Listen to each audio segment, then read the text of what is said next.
انت متخيل ان الحقيبة دي هتغير طريقة تعامل ابنك مع الكلام والتواصل؟ لو ابنك عنده تأخر في الكلام او توحد او اي اعاقة تانية او حتى عاوز تعزز مهاراته اللغوية، فركز معايا لان اللي جوه الحقيبة دي حقيقي كنز. ودي محتويات الحقيبة، مجموعة من الكروت والكتب.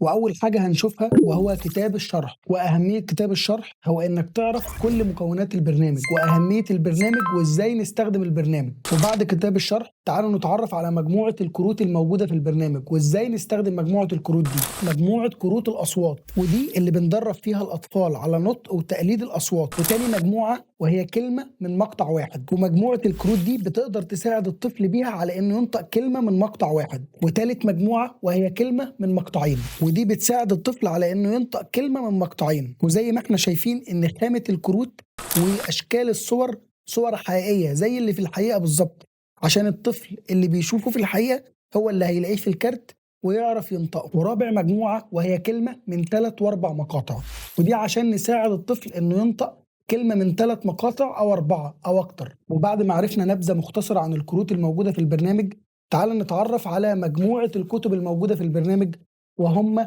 13 كتاب. والكتاب رقم 1 وهو كتاب الشرح، واتكلمنا عنه وعن أهميته. ودلوقتي هعرض لحضراتكم ال 13 كتاب ونبذة مختصرة عنهم وعن أهميتهم والهدف منهم. وتاني كتاب معانا هو أجندة من كلمة واحدة، وده الهدف منه إن الطفل يتعلم كلمة واحدة زي حوض وش. وتالت كتاب معانا هو أجندة من كلمتين، ودي الهدف منها إن الطفل ينطق جملة من كلمتين ويدرك الأفعال، زي مثلا ديك، أذبح ديك، أشوف ديك، كيس، أمسك كيس، كيس كبير، عايز كيس. ورابع كتاب معانا أجندة من 3 كلمات، ودي الهدف منها إن الطفل يكون جملة أكبر مكونة من 3 كلمات زي فار، أنا أضرب فار، بابا يشوف فار، ماما تضرب فار. وخامس كتاب معانا الوصف، وصف المواقف، والهدف منه إن الطفل يقدر يحكي المواقف اللي بتتعرض عليه أو المواقف اللي بيتعرض ليها في حياته اليومية. وسادس كتاب معانا القصص المصورة، والهدف منها تنمية قدرة الطفل على السرد وإدارة الحوار. والكتاب مكون من مجموعة من القصص المصورة. وسابع كتاب معانا المواد الخام، والهدف منه إن الطفل يتعرف على المواد الخام الموجودة في البيئة، زي مثلا الدقيق بنجيبه منين؟ بنجيبه من القمح.